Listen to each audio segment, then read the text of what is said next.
Hello, this is Chris Goldthorpe with another chess video, and I saw recently one by Agadmator with a game between Alekhine and Capablanca that happened way before this, so you might want to see that one first as sort of a preamble to this. And this happened in the year 1927. Man, my dad died in 2010. He was born in 1927.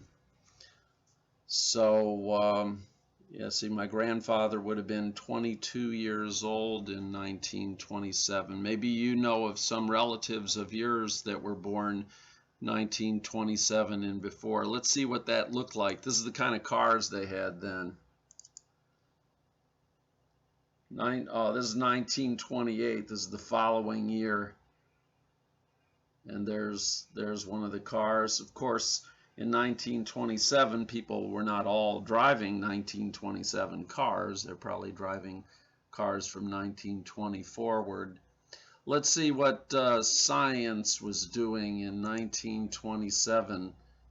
We had the Solvay Conference, which was an international conference on physics and chemistry in Brussels. And that's where Alekhine was arguing with Niels Bohr and Werner Heisenberg. 1927 was a pretty big year in science. So, you know, they had music like this going on then, in the year where Alexander Alekhine finally beat Capablanca. So these are some of the early pictures. So as Capablanca was predicted by Lasker to eventually win, I think Capablanca knew that Alexander Alekhine would eventually come behind him. He's actually just a few years younger. Yeah, they only like 4 years difference in age. Alexander Alekhine being born on Halloween, originally a Russian citizen. Of course, Capablanca came from Cuba. They said chess was his mother tongue. So, without further ado, let's take a look at their game. I guess we'll keep it in this two-dimensional view. I considered the idea of using a 3D view. Maybe you guys will tell me if you think I should or not. We're looking at this from the perspective of Alekhine, who actually played like d4 and closed openings a lot. We don't think of attacking players as playing d4, but he did, and he was. He did play d4, and he was very much an attacking player. And there was quite a bit of this opening around this time. Although this was sort of the awakening in the 1920s of what we might call the hypermodern era, where guys like Reddy and Nimzovich came along as well and tried a lot of new openings involving fianchettos and peace pressure on the center, not with the idea of abdicating any occupation by pawns, but of postponing it until pieces were guarding some of those squares. Often this meant for black a concession in space to get pieces out and have a sound structure. So, Capablanca was never one to try to win quickly as black, very principled. And Alekhine seemed to always be one to, maybe not always, but he would often try to find a new way where there was an established way that was good enough. But he's very anxious to do something different. Okay, and the purpose of this is for black to get a new post here, which he managed to do. And a lot of this, if you're a stronger player, especially if you play d4 as white or the Queen's Gambit, you've probably seen this sort of opening before. And this was sort of a new idea, to bring this knight into the center here like this. They used to just go rook c1 and castles, try to control the queen side and get an advantage in the center, try to keep black from ever developing this bishop. Boring stuff like that. Black comes back challenging the knight, and then he has more space. He's got a stronger, bigger center, white does. He's got the only pawn in the center, so he's not going for the trade. Of course, black could just take right back with this, and as soon as he plays e5 or c5, he'll finally get all his pieces out. And black, of course, does break because he can. He's got to fight with white center. White castles. He's completing his development.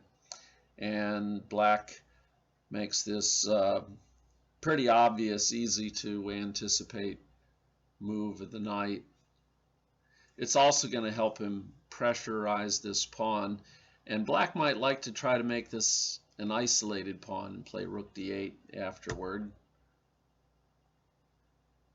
And white keeps this bishop on the diagonal with the black king.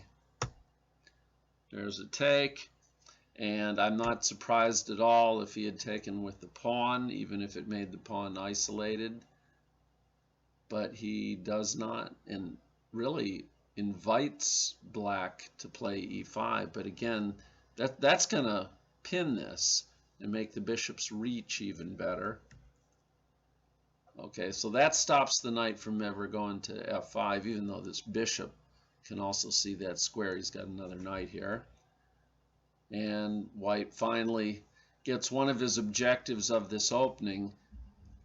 Normally the queen will go to e2 and the rooks will be on the d and c file with this pawn structure, which is a symmetrical one. We got 4v4 and 2v2 here. So it seems obvious that white's bishop is better than black's. It would also seem appropriate for black to go ahead and push this pawn at some point. And it also seems that white's knights are maybe a little better than black's knights. And there goes the queen.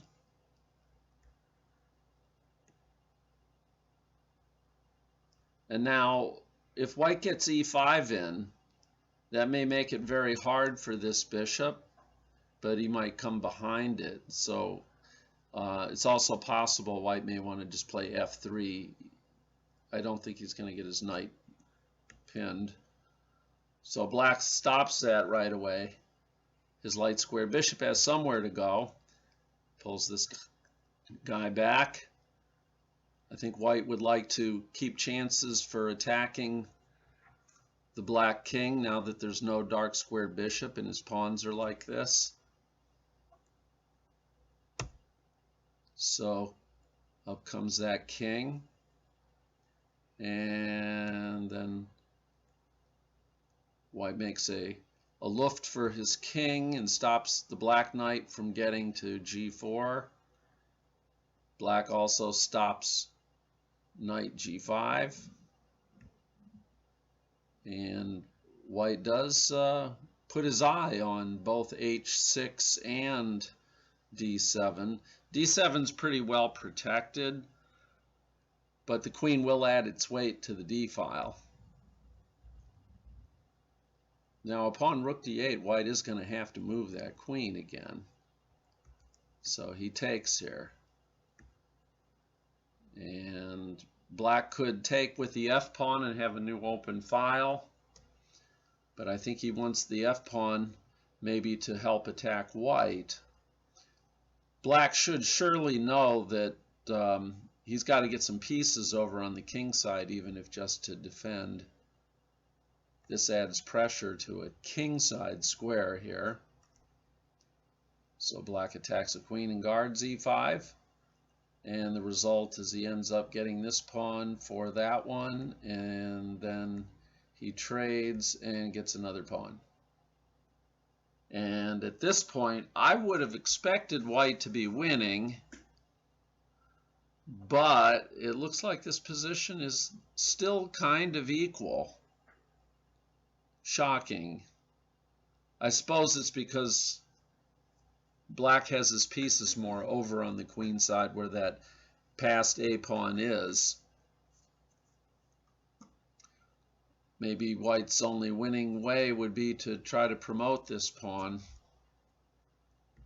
So the knight comes back to here, and the queen backs up.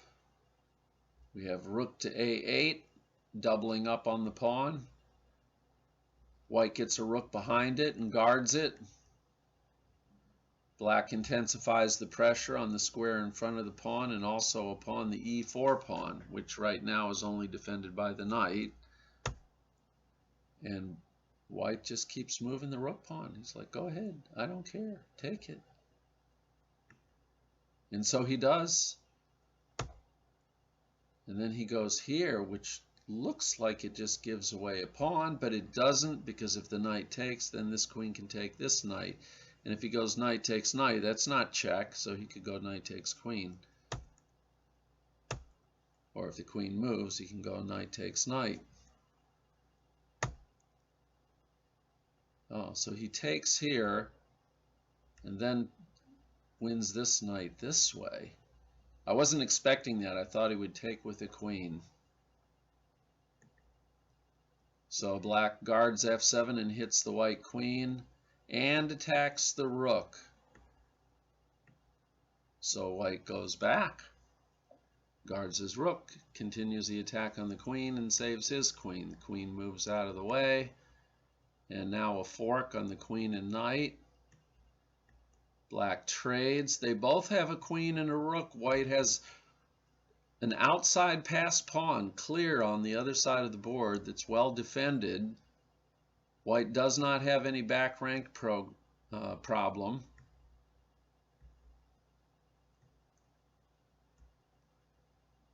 That attacks the rook and pins the f pawn, lines up with the king. Okay, so now black double attacks the a pawn. There's a check, and he basically says, I dare you to take that pawn, because he'll play rook d8, threatening queen h8. That guards d8. So he goes to d7, and rook takes f7 is a very serious threat. The check is only temporary. And he goes here. Now, I gotta wonder, what if he went to f4?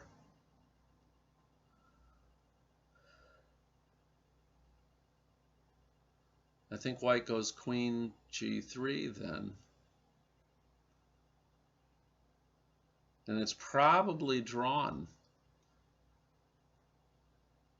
And I think black probably would like the draw. Yeah, I gotta wonder. Oh no, f4 is not a possibility here. Queen's on a white square. That would explain it.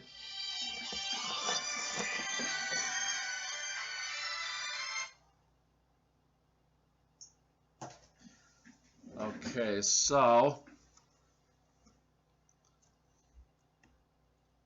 g3 blocks the check, and now rook f2 is threatened, and he guards f7 at the same time. The queen guards the rook, the a4 pawn and the f2 pawn all at once, and now white threatens rook d8. That would be a significant threat.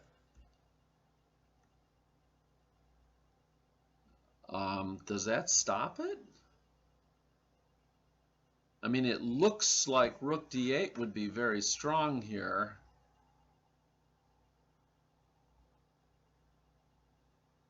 And yet rook d5 is stronger.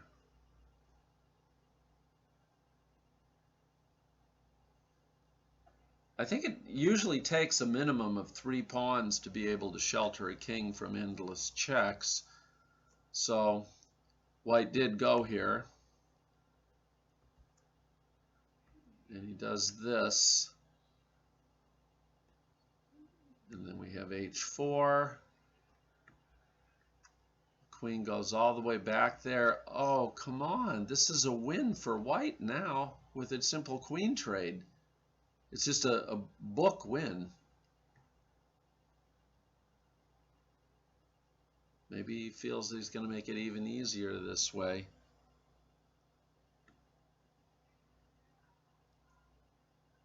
Yeah, if I'm the white king, I'm a little bit nervous with this queen and rook floating around.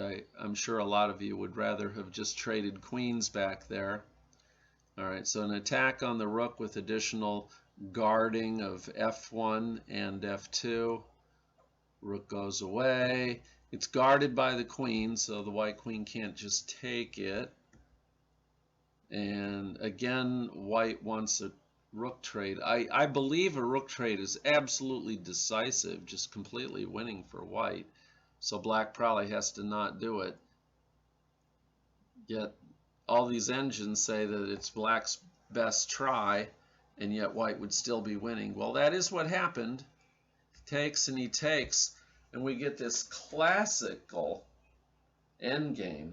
How fitting that Alekhine ends up schooling Capablanca in the endgame.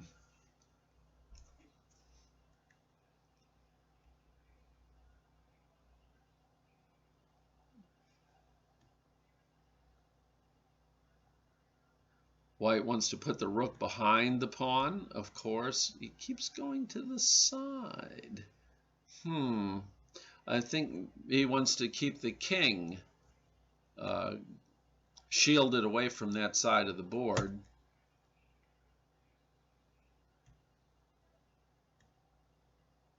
And what move number are they? They're at move 54. In the past, sometimes there was a move time control at move 40 or move 50. I checked because those moves started to look like people just trying to make the time control. Now, the question is, does the extra pawn mean anything here? What's better, the better king position, black's king's a little bit further forward, or the passed pawn?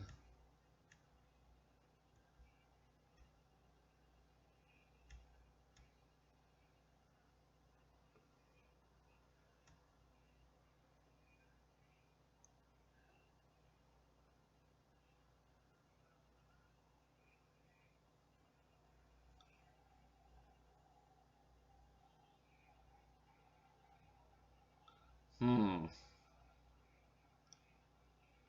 6, 7, 8, 9, 10, 11 pieces on the board. Okay, king goes back away from it, which makes us think that rook takes the pawn just doesn't work. So that can be a very instructive endgame for you to look at. There might be some strong players watching this, so I'm not going to burden them with the analysis of such a simple pawn ending, but it's worthwhile for you to look at rook takes pawn, rook takes rook, king takes rook, with the kings here and white to move. I think you'll find that the outside passed pawn is going to work. The king's going to go here, and then here, and here, and here, and start eating things. So black goes here. Well, white goes here again. So now he's, okay, what have you got to do besides win that pawn over there? The king's just going where he wants to go.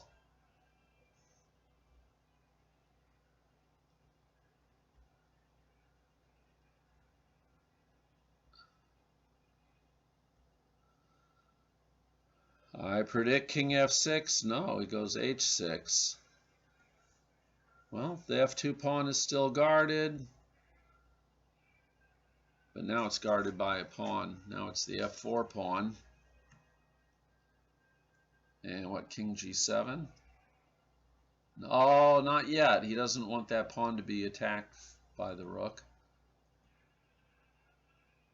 Okay, I think king g7 is still good. Yeah, okay. I thought he was going to go king f6. He does threaten to win a pawn here. So now white will get his pawn back, however this is played.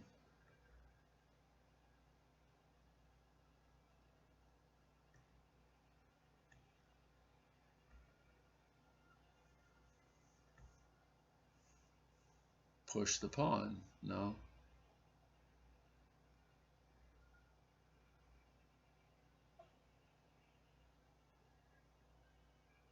Yeah, pushing the pawn wouldn't quite work. Rook e5 check is now threatened, so he gets out of that. It might still even be a threat. He attacks the pawn with his king first. He finally takes that pawn, and then white is going to get his kingside pawns.